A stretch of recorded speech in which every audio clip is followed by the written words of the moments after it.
संशोधन अधिनियम 2021 के बारे में। आइए जानते हैं ये चर्चा में क्यों है।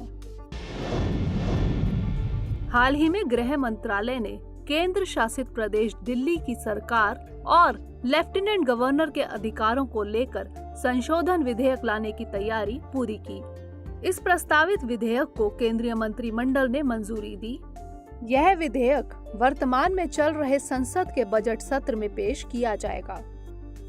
यह विधेयक केंद्र शासित प्रदेश दिल्ली की सरकार और लेफ्टिनेंट गवर्नर के अधिकारों से जुड़े राष्ट्रीय राजधानी क्षेत्र दिल्ली अधिनियम 1991 में संशोधन करेगा।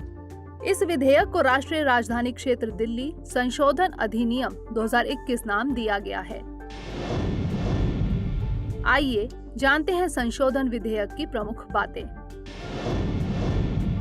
फरवरी 2019 में सर्वोच्च न्यायालय ने केंद्र शासित प्रदेश दिल्ली की सरकार और लेफ्टिनेंट गवर्नर के अधिकारों को लेकर फैसला सुनाया था।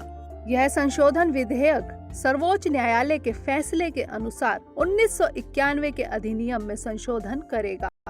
गृह मंत्रालय ने मई 2015 और जुलाई 2015 को लेफ्टिनेंट गवर्नर के अधिकारों के सिलसिले में अधिसूचना जारी की थी। इस अधिसूचना में एंटी करप्शन ब्रांच की पुलिस को लेफ्टिनेंट गवर्नर द्वारा दिए जाने वाले निर्देशों और लेफ्टिनेंट गवर्नर की शक्तियों का उल्लेख था। इस अधिसूचना में लेफ्टिनेंट गवर्नर के निर्देश के तहत एंटी करप्शन ब्रांच की पुलिस द्वारा केंद्र सरकार के अधिकारियों के खिलाफ आपराधिक संज्ञान नहीं लिए जाने के निर्देश देने की अनुमति दी गई थी। इस अनुमति को फरवरी 2019 के फैसले में सर्वोच्च न्यायालय ने विधि सम्मत ठहराया था। इस सिलसिले में सर्वोच्च न्यायालय ने दिल्ली उच्च न्यायालय के फैसले को बरकरार रखा था। दिल्ली उच्च न्यायालय के फैसले में कहा गया था कि एंटी करप्शन ब्रांच के अधिकार क्षेत्र में दिल्ली केंद्र शासित प्रदेश के अधिकारी और सांविधिक निकाय आते हैं। यह संशोधन लेफ्टिनेंट गवर्नर के अधिकार क्षेत्र में वृद्धि कर सकता है। इस संशोधन में लेफ्टिनेंट गवर्नर की अपने विवेक से लिए जाने वाले निर्णयों से संबंधित शक्तियां बढ़ाई जा सकती हैं।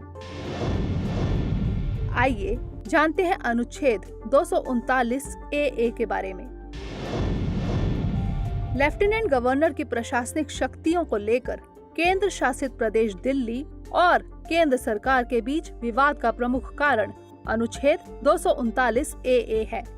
69वें संविधान संशोधन अधिनियम 1991 के तहत अनुच्छेद 239 AA के प्रावधानों के अनुसार केंद्र शासित प्रदेश दिल्ली को राष्ट्रीय राजधानी क्षेत्र दिल्ली कहा जाता है और अनुच्छेद 239 के प्रावधानों के अनुसार राष्ट्रपति द्वारा दिल्ली के प्रशासक के रूप में लेफ्टिनेंट गवर्नर की नियुक्ति की जाती है।